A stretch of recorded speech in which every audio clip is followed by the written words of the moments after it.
성도 여러분 안녕하십니까? 네, 행복한 안식일입니다. 오늘도 우리 하나님께서 우리를 이 거룩한 예배 자리로 또 인도해 주셔서 얼마나 감사한지 모르겠습니다. 우리 하나님의 말씀 먼저 읽고 시작하겠습니다. 출애굽기 4장 2절인데요. 여호와께서 그에게 이르시되 내 손에 있는 것이 무엇이냐? 그가 가로되 지팡이니이다. 우리 여러분들께 하나 질문을 좀 드리고 싶은데요. 여러분들은 자신을 볼 때 무엇을 가장 먼저 보이십니까? 나를 딱 생각하면 뭐가 가장 생각나십니까? 내가 가진 능력입니까? 아니면 내가 지금까지 해왔던 경험입니까? 아니면 내 부족함이 보이십니까? 대부분 사람들은 자기를 생각할 때 자신의 장점보다는 부족한 것을 먼저 본다라고 이렇게 얘기를 합니다. 뭘 보냐면 나는 가방끈도 짧은데, 나는 나이도 많은데, 나는 돈도 없는데, 나는 앞에 나가면 말도 잘 못하는데, 뭐 이런 생각을 해요. 여러분들도 그렇게 생각을 하십니까? 네. 그런데 놀라운 사실은 성경에 보면 하나님은 우리처럼 생각하지 않으신다라는 거죠. 우리는 없는 것을 바라보지만 하나님은 우리가 가진 것을 보고 계신다라는 것입니다. 우리는 우리의 부족함을 보지만 하나님은 우리의 가능성을 보고 계신다라는 것이죠. 오늘 하나님께서는 한 사람에게 이런 질문을 합니다. 모세야, 내 손에 있는 것이 무엇이냐? 참 이상하지 않습니까? 하나님은 모세에게 너 나이가 몇 살이냐라고 묻지 않으세요.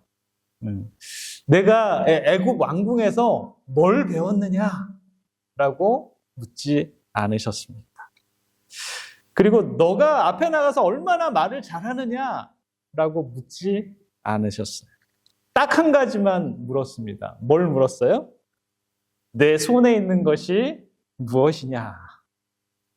사랑하는 성도 여러분, 저는 오늘 하나님께서 이 질문을 우리 모두에게 하신다라고 믿습니다. 내 손에 있는 것이 무엇이냐? 여러분, 이 질문이 왜 중요할까요? 왜 하나님은 내가 얼마나 똑똑하냐, 얼마나 돈이 많냐, 얼마나 능력이 있냐, 얼마나 건강하냐를 묻지 않으시고 내 손에 있는 것이 무엇이냐라고 물으셨을까요? 이유는 하나입니다. 우리는 평생 없는 것만 바라보면서 살기 때문이에요. 그런데 하나님은 있는 것을 바라보는 그런 분이시다라는 것이죠. 한 초등학교 선생님이 아이들에게 종이를 한 장씩 나눠줬어요. 그러면서 뭐라 그러냐면, 얘들아, 맨 오른쪽 위에다가 너희들 이름을 써. 여러분 그런 거 많이 하셨잖아요. 어렸을 때 이름 쓰고 막 쓰는 거예요. 그런 다음에 이렇게 얘기해요. 자, 이제는 자기 이름 아래에다가 자기의 장점을 적어보기 시작하는 거야. 내 장점을 하나씩 써봐. 이렇게 했어요. 어떤 아이들은 막 장점을 막 쓰기 시작했어요. 그런데 갑자기 저 뒤에 있는 한 아이가 연필을 들고도 한참을 생각해도 아무것도 쓰지를 못하는 거예요. 그러더니 그 아이가 눈물을 흘리기 시작합니다. 그래서 선생님이 다가가서 물었어요. 왜 그러니? 이렇게 물었더니 이 아이가 뭐라 그러냐면, 선생님, 아무리 생각해봐도 저는 잘하는 것이 하나도 없어요. 라고 이렇게 얘기를 하는 거예요. 여러분, 초등학교 때 여러분 그런 경험 있으십니까? 내가 아무리 생각해봐도 내가 잘하는 게 아무것도 없어. 그래서 막 아이가 울고 있는 거예요. 그때 선생님은 그 아이의 그 종이에다가 이렇게 썼어요. 너는 누군가를 웃게 만든단다. 라고 이렇게 썼어요. 그거를 이렇게 보고 있던 아이들이 한 명씩 오더니 그 아이의 종이에다가 하나씩 써주고 갔어요. 넌 친절해. 넌 친구를 잘 도와줘. 넌 참 정직해. 라고 이런 것들을 쓰고 갔습니다. 그 아이는 그 종이를 붙잡고 한참을 울었습니다. 왜 울었을까요? 자기는 지금까지 없는 것만 보고 살았는데 다른 사람들은 나의 있는 것을 하나씩 적어주는 거예요. 성도 여러분, 우리는 평생 없는 것만 바라보며 살아갑니다. 그러나 하나님은 우리에게 없는 것을 묻지 않으시고 있는 것을 물어보십니다. 출애굽기 3장과 4장은 누구와 누구의 대화예요? 하나님과 모세의 대화입니다. 그런데 참 의외입니다. 우리가 잘 알고 있는 정말 위대한 지도자 이 모세의 모습은 거기에 하나도 없어요. 오히려 겁 많고 두려워하고 계속 변명하는 한 노인의 모습만이 보일 뿐입니다. 여러분, 모세는 무려 5번이나 하나님의 부르심을 거절합니다. 뭐라고 거절했어요? 제가 누구기에 합니까? 백성들을 저를 믿지 않을 겁니다. 저는 말을 못해요. 다른 사람들을 보내십시오라고 하면서 계속 변명하는 그런 부분을 우리는 보고 있습니다. 정말 핑계도 다양하지 않습니까? 아마 저와 여러분들의 모습을 보는 것 같아요. 하나님께서 우리 부르시면 우리는 못한다라고 계속 우리는 변명을 합니다. 하나님이 봉사하라고 하면 제가요? 제가 어떻게 봉사합니까? 하나님께서 선교하라고 하면 제가 잘할 수 있을까요? 하나님께서 우리에게 헌신하라고 하면 저보다 잘하는 사람 많이 있습니다. 라면서 우리는 여전히 변명을 합니다. 우리도 모세처럼 늘 이유가 있어요. 그런데 놀라운 것은 하나님께서는 모세의 변명에 한 번도 동의하지 않으셨다라는 것입니다. 왜냐하면 하나님은 모세의 능력을 보고 부르신 것이 아니었기 때문이에요. 하나님께서 우리를 부르실 때 하나님께서 우리의 능력을 보고 부르셨을까요? 하나님께서는 우리의 순종을 보십니다. 성공은 하나님의 책임입니다. 그러나 순종은 우리의 책임입니다.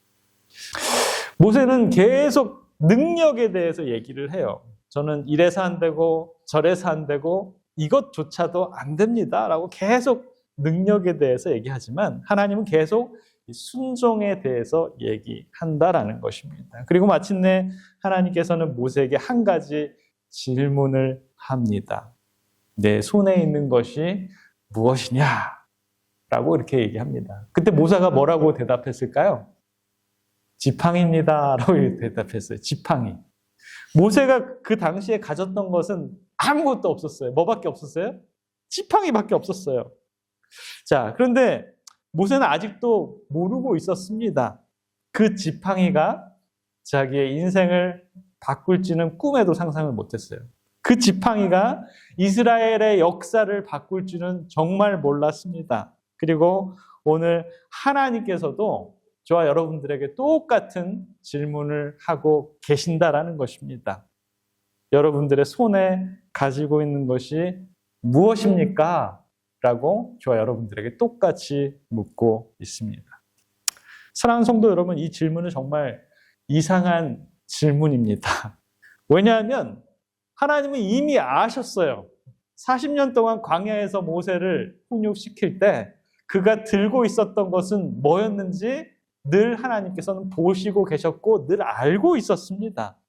하나님께서 모세에게 너 가지고 있는 것이 무엇이냐라고 물은 거는 몰라서 물은 겁니까? 아니에요. 하나님께서 정말 모르셔서 질문하는 경우는 성경에 없습니다. 성경에 없어요. 그렇다면 하나님께서는 왜 물으셨을까요? 그 질문은 누구를 위해서요? 모세를 위한 질문이었습니다. 어쩌면 하나님께서 저와 여러분들에게 너 손에 가지고 있는 것이 무엇이냐라고 우리들에게 물으시면 그것 또한, 그 질문 또한 하나님께서 모르셔서 질문하는 것이 아니라 저와 여러분들을 위한 질문인 것을 여러분 기억하시기 바랍니다. 여러분, 모세의 손에 있었던 것은 고작 뭐예요? 뭐예요? 지팡이, 막대기였습니다. 그 막대기는 특별한 막대기가 아니었어요. 뭐 이렇게 모세가 애국 궁전에 있었던 금으로 된, 홀로 된 그런 지팡이가 아니었습니다. 그 지팡이 안에 보석이 박힌 특별한 지팡이도 아니었어요. 양을 치다가 닳고 긁히고 비를 맞고 햇볕에 갈라진 그냥 평범한 광야의 목자의 지팡이였습니다. 사람들이 그걸 봤으면 뭐 별거 아니네 라고 이렇게 생각할 수 있을 것 같아요. 모세도 그렇게 생각했습니다. 자기의 지팡이를 바라보면서 이거 아무것도 아닌 막대기인데. 그래서 모세도 하나님께서 물었을 때 그냥 지팡이입니다 라고 이렇게 얘기했던 거예요.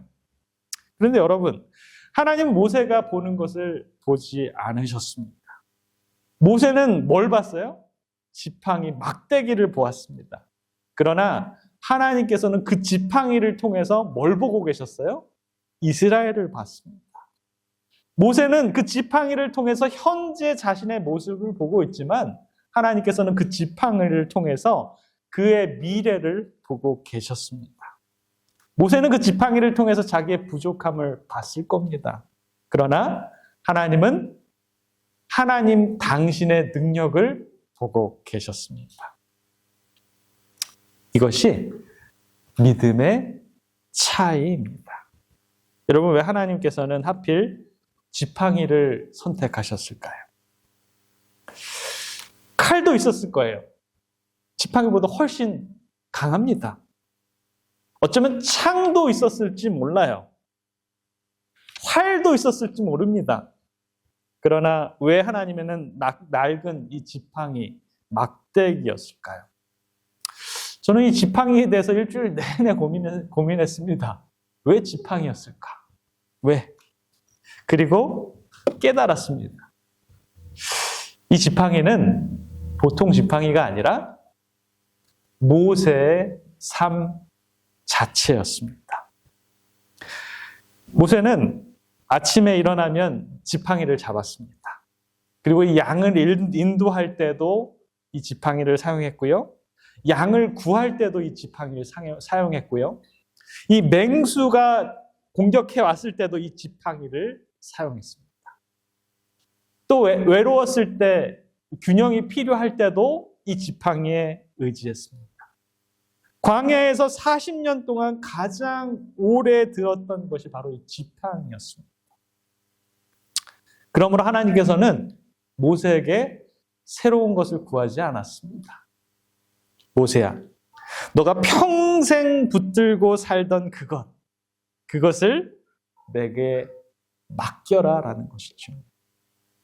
여러분, 하나님께서도 오늘 저와 여러분들에게 똑같이 말씀하십니다. 내가 가진 것을 나한테 맡겨라 라는 것입니다. 저와 여러분들의 지팡이는 무엇일까요? 직장입니까? 사업입니까? 저와 여러분들의 재능입니까? 아니면 시간입니까? 우리들의 건강입니까? 아니면 저와 여러분들의 기도입니까? 아니면 우리 가정입니까? 어쩌면 혹시 상처일 수도 있어요. 눈물일 수도 있습니다. 어쩌면 실패일 수도 있습니다. 하나님은 그것까지도 사용하십니다. 여러분, 세계적인 전도자 무디라는 사람이 있어요. 원래 그는 구두를 팔던 사람이었습니다. 그는 학력이 높지 않았어요. 문법도 자주 틀렸습니다. 어떤 사람은 그의 설교를 들으면서 비웃었습니다. 아이고, 설교도 제대로 못하는 그런 사람인데 이렇게 웃었어요. 그때 무디가 이런 얘기를 합니다. 맞습니다. 저는 부족합니다. 하지만 하나님은 제 부족까지도 사용하고 계십니다. 그런데 여러분들은, 당신은 하나님께 무엇을 맡기셨습니까? 하나님은 완벽한 사람을 찾지 않으십니다. 맡길 수 있는 사람을 찾으신다라는 것이에요. 능력 있는 사람보다 하나님께서는 순종하는 사람을 사용하십니다. 그래서 성경에는 이런 사람들이 가득합니다. 모세는 말을 잘 못해요. 기드온은 겁이 많았습니다. 예레미야는 어렸어요. 베드로는 충동적이었습니다. 막달라 마리아는 과거가 있는 여자였습니다. 바울은 교회를 핍박하는 사람이었습니다. 그런데 하나님께 붙잡히자 이들 모두가 하나님의 사람이 되었습니다. 부조와 선지자에 있는 말씀에 보면 아무리 지위가 낮고 능력이 적은 사람일지라도 하나님의 능력을 신뢰하고 성실하게 그분의 사업을 수행하려고 한다면 그는 참으로 위대한 사람이 될 것이다. 여러분 잘 들어보세요. 위대한 사람이 하나님께 쓰임받는 것이 아니라 하나님께 쓰임받는 사람이 위대한 사람이 되는 것입니다. 이 차이가 엄청난 차이예요. 여러분 혹시 이런 생각을 하고 계십니까? 난 너무 늙은 것 같아. 모세가 80이었습니다. 나는 배운 게 없어. 베드로도 그랬습니다. 나는 실패했어. 요한 마가도 그랬습니다. 나는 아무것도 없어. 모세도 이 나무 지팡이 막대기 하나밖에 없었습니다. 그런데 하나님께서는 없는 것을 한 번도 물으신 적이 없고 내 손에 있는 것이 무엇이냐라고 우리들에게 묻고 있는 것이죠. 출애굽기 4장 3절에 보면 하나님께서 무슨 말씀을 하시냐면 모세에게 너 손에 있는 것이 무엇이냐 그랬더니 뭐라 그랬어요? 지팡이입니다 라고 얘기했어요. 그랬더니 하나님께서 뭐라 그랬어요? 여호와께서 가라사대 그것을 땅에 던져라 이렇게 얘기합니다. 평생 의지했던 것, 내가 하나밖에 없었던 것, 이 모든 전부를 하나님께서 뭐라 그러는 거예요? 던지라 라고 이렇게 얘기합니다. 저는 성경을 읽다가 이 한 구절에서 멍하니 멈춰 섰습니다. 하나님께서는 모세에게 그 지팡이를 들어라 라고 말씀하지 않았어요. 하나밖에 없는 것, 내 전부를 들어라, 흔들어라 라고 하지 않으시고 뭐라 그랬어요? 그것을 땅에 던져라 라고 이렇게 얘기합니다. 왜 던지라고 하셨을까요? 목자에게 지팡이는 생명입니다. 40년 동안 단 한 번도 손에 놓아본 적이 없어요. 잠잘 때도 늘 곁에 두었습니다. 양을 지킬 때도, 광야를 걸어갈 때도, 균형을 잡을 때도 지팡이는 목자의 분신이었습니다. 그런데 하나님께서는 말씀하십니다. 모세야, 이제는 놓아라 라고 말씀하십니다. 여러분, 믿음은 붙잡는 것이 아니라 놓는 것입니다. 저와 여러분들은 끊임없이 뭔가를 계속 붙잡으려고 해요. 그러나 하나님께서는 계속 뭐 하라 그래요? 놓아라, 맡겨라 라고 이렇게 얘기합니다. 여러분, 아직도 놓지 못하는 것이 있습니까? 하나님께서 우리들에게 말씀하십니다. 이제는 내게 맡겨라 라고 하나님께서는 말씀하십니다. 근데요, 모세가 하나님께 순종했어요. 그리고 그 지팡이를 땅에 던졌습니다. 그때 놀라운 일이 일어납니다. 지팡이가 어떻게 되는 거예요? 뱀이 된 거예요. 저와 여러분들이 제일 싫어하는 뱀. 우리 동네 작년인가 재작년에 아침에 일어났더니 뱀이 아주 그냥 한 2m 정도 되는 뱀이 죽어가지고 이렇게 길가에 있는 거예요. 저는 너무 소름이 끼쳐서 그날부터 집에 나가기가 싫더라고요. 네. 그 지팡이를 놨더니 그게 뭐가 된 거예요? 뱀이 돼버렸어요. 조금 전까지만 해도 40년 동안 들고 다녔던 것이었습니다. 그것이 갑자기 무서워진 존재가 된 거예요. 왜 그랬을까요? 자기의 손을 떠나는 순간 자기가 통제할 수 없는 게 돼버린 거예요. 사랑하는 성도 여러분, 우리가 하나님께 맡기면 내가 통제하는 것이 아니라 하나님이 통제하십니다. 그래서 두려웠어요. 기도를 맡기는 것도 두려웠습니다. 자녀를 맡기는 것도 두렵습니다. 미래를 맡기는 것도 두려운 일이에요. 모든 게 다 두려운 일입니다. 한 작은 교회 집사님이 계셨어요. 남편은 오랫동안 이 신앙에 대해서 반대를 하는 사람이었어요. 당신만 믿어. 난 절대 안 나갈 거야. 그 교회는 내가 죽어도 안 나가. 이렇게 30년이 흘렀어요. 집사님 매일 새벽에 남편을 이름을 부르면서 기도했습니다. 오늘 목사님이 물었어요. 집사님, 아직도 남편을 위해서 기도하고 계십니까? 근데 집사님이 이제 웃으면서 이런 얘기를 합니다. 목사님, 이제는 기도만 합니다. 이렇게 얘기해요. 목사님 의아해서 물었어요. 집사님, 그게 무슨 말이에요? 무슨 뜻입니까? 라고 물었어요. 그랬더니 뭐라고 했냐면, 제가 30년 동안 기도하면서 남편을 놓지 않았대요. 30년 동안 기도하면서 남편을 바꾸려고 그렇게 노력을 했다는 거예요. 잔소리도 하고 화도 내고 실망도 했대요. 근데 30년 동안 계속 하나님께 기도를 하면서 남편을 바꿔주세요. 계속 기도를 하다 보니까 하나님께서 음성을 들려주셨어요. 성령의 음성을 들려주셨는데 뭐라 그러시냐면 이제 기도만 해라. 너 남편은 내가 바꿔줄 테니까 너는 기도만 해라. 그러다 이제 남편에서 다 놓게 됐어요. 그리고 이제 진짜 기도만 하기 시작. 30년 동안 그렇게 기도하면서 남편을 바꾸려고 그랬는데 안 됐는데 이제 하나님께서 기도만 하라 그러니까 진짜 기도만 한 거예요.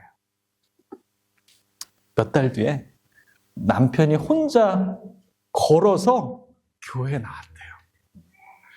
자기 부인이 변화한 것을 보고 야, 저 교회 가면 뭔가 변하겠구나 싶어가지고 남편이 교회에 나왔대요. 그리고 침례를 받았어요. 그 집사님은 눈물을 흘리면서 말했습니다. 내가 붙잡고 있을 때는 아무 일도 일어나지 않았는데 하나님께 맡기니까 하나님께서 일하셨습니다. 여러분 잘 들어보세요. 하나님은 능력이 없어서 일하지 못하는 것이 아니라 우리가 놓지 않았기 때문에 그분께서 일을 못하고 계신다는 것입니다. 여러분, 모세가 기적을 경험한 순간에 이 지팡이를 붙잡고 있을 때가 아니었어요. 모세가 진정으로 기적을 경험했을 때는 그 지팡이를 놨습니다. 40년 동안 그 지팡이를 붙들고 있을 때는 전혀 기적이 일어나지 않았어요. 그러나 지팡이를 놨을 때 기적이 일어났습니다. 저와 여러분들이 기적을, 하나님의 능력을 보고 싶을 때는 우리가 붙들고 있을 때가 아니라 주님께 맡길 때 우리 하나님께서 일을 하십니다. 기도도 그렇습니다. 우리의 자녀들도 그렇습니다. 미래도 그렇습니다. 우리 교회도 그렇습니다. 저와 여러분들의 인생도 그럴 겁니다. 놓을 때 하나님께서 붙드십니다. 그런데 하나님은 이상한 말씀을 하시는 거예요, 여기서. 지팡이를 놨을 때 지팡이가 뭘로 변했어요? 뱀으로 막 변하니까 모세가 얼마나 무서웠겠어요. 근데 여기서 전혀 이해되지 않는 얘기를 하나님께서 하십니다. 모세에게 뭐라고 했냐면 이제 그 뱀의 꼬리를 잡아라 라고 이렇게 얘기해요. 자, 우리 사랑하는 성도 여러분, 집사님, 장로님, 저 뱀이 이렇게 지나가고 있는데 누가 뱀의 꼬리를 잡을 수 있을까요? 우리 정행선 장로님 뱀 보셨어요? 뱀 꼬리 잡아보셨어요? 잡아보셨어요? 뱀의 꼬리를 잡으면 어떻게 될까요, 과연? 네? 뱀은요, 뱀의 꼬리를 잡는 순간 확 돌아서가지고 우리를 꽉 물 거예요. 하나님 그 요구를 하고 계시는 거예요. 모세야, 이제 너 지팡이 났으니까 뱀의 꼬리를 한번 잡아보지 않으면? 저는 잡기가 힘들 것 같아요. 잡을 수 있으신 분 계세요? 제가 그래서 하도 궁금해가지고 구글에 물어봤어요.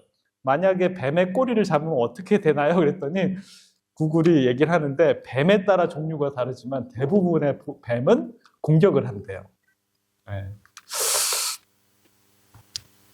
왜 하나님께서는 일부러 꼬리를 잡으라고 했을까요?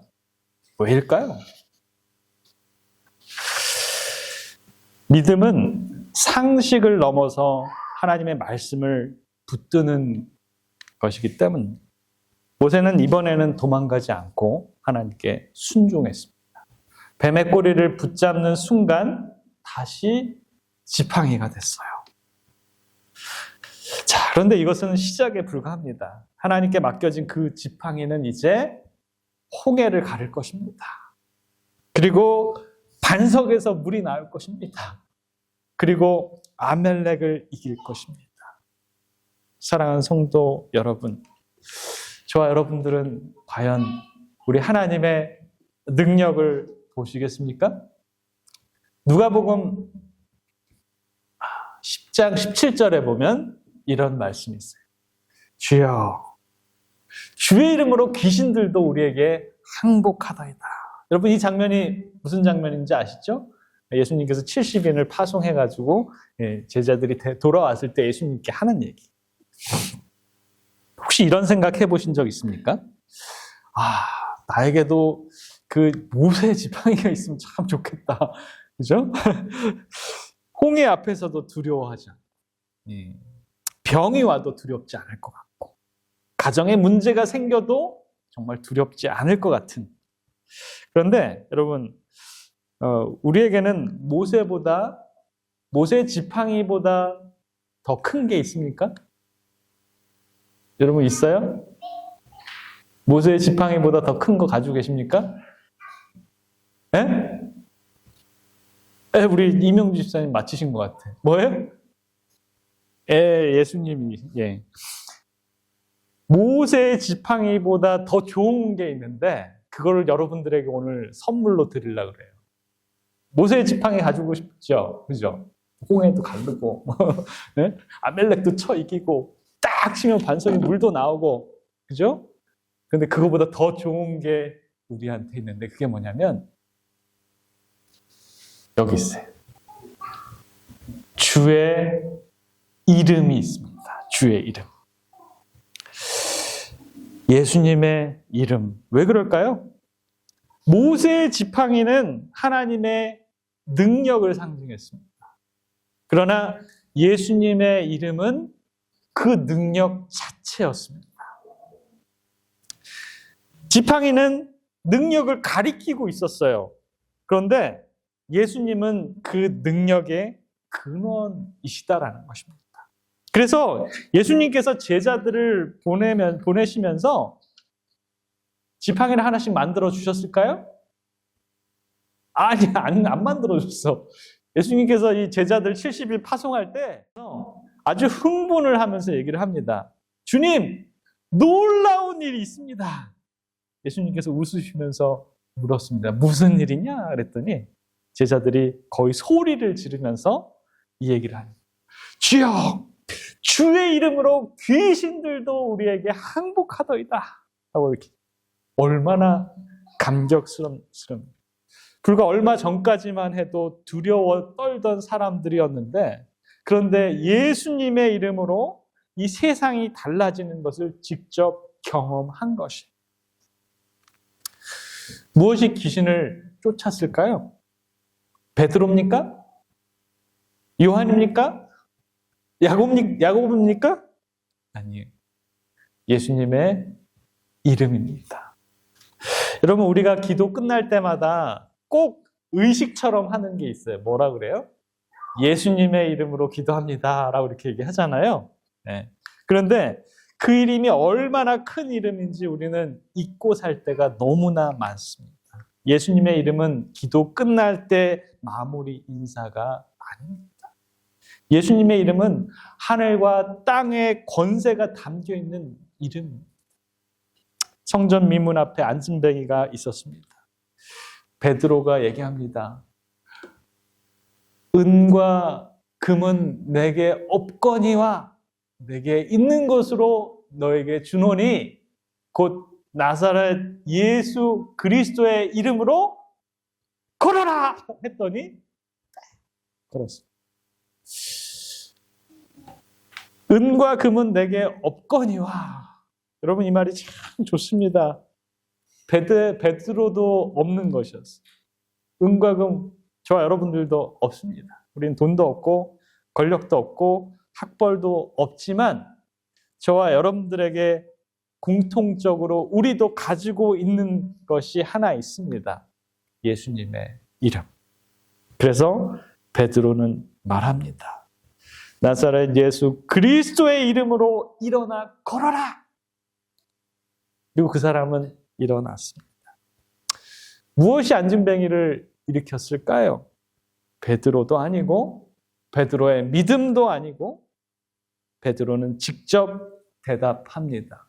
사도행전 3장 16절에 보면 뭐라 그러냐면 그 이름을 믿음으로 이 사람의 이름을 힘입어 너희가 보고 아는 이 사람을 강하게 하였으니 바로 그 이름이 너희로 말미암아 이 사람 앞에서 역사하였노라 라고 이렇게 얘기합니다.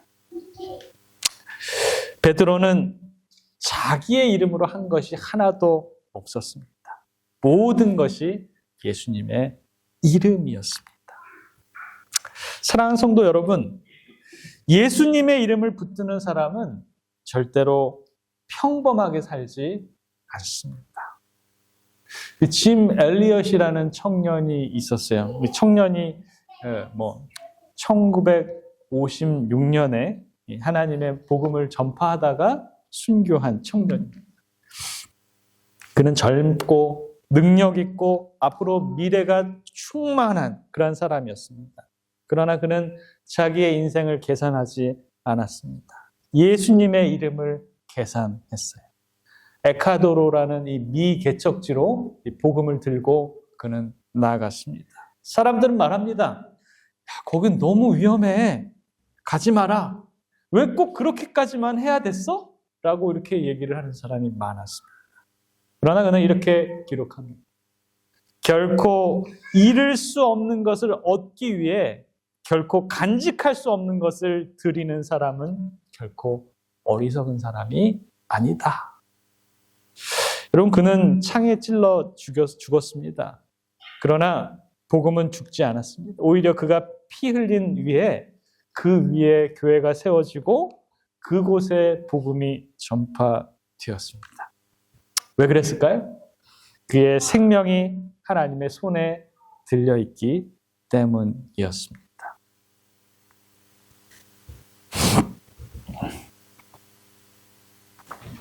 여러분, 하나님은 짐 엘리엇의 능력을 사용하지 않았습니다. 짐 엘리엇 그 자신을 하나님께서는 복음으로 사용했습니다. 오늘 여러분은 예수님의 이름을 입으로만 부르고 계십니까? 아니면 우리의 인생을 그 이름에